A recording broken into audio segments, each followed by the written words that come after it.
what you're doing right now, at this very moment, is killing you. More than cars or the internet, or even that little mobile device we keep talking about, the technology you're using the most almost every day is this, your tush. Nowadays, people are sitting 9.3 hours a day, which is more than we're sleeping at 7.7 hours. Sitting is so incredibly prevalent, we don't even question how much we're doing it. And because everyone else is doing it, it doesn't even occur to us that it's not OK. In that way, sitting has become the smoking of our generation. And of course, there's health consequences to this, scary ones, besides the waste. Things like breast cancer and colon cancer are directly tied to our lack of physical inactivity.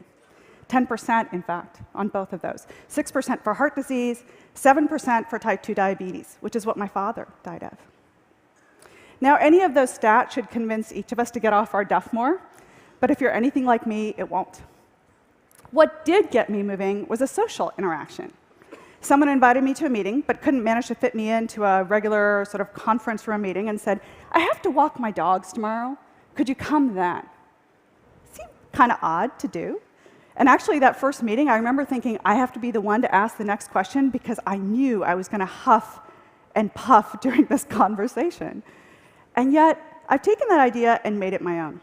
So instead of going to coffee meetings or fluorescent-lit conference room meetings, I asked people to go on a walking meeting to the tune of 20 to 30 miles a week. It's changed my life.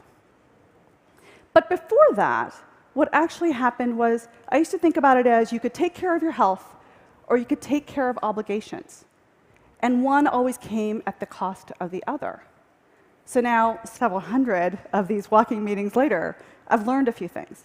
First, there's this amazing thing about actually getting out of the box that leads to out-of-the-box thinking. Whether it's nature or the exercise itself, it certainly works. And second, and probably the more reflective one, is just about how much each of us can hold problems in opposition when they're really not that way. And if we're going to solve problems and look at the world really differently, whether it's in governance or business or environmental issues, job creation, maybe we can think about how to reframe those problems as having both things be true. Because it was when that happened with this walk and talk idea that things became doable and sustainable and viable. So I started this talk talking about the tush, so I'll end with the bottom line, which is walk and talk. Walk the talk. You'll be surprised at how fresh air drives fresh thinking, and in the way that you do, you'll bring into your life an entirely new set of ideas. Thank you.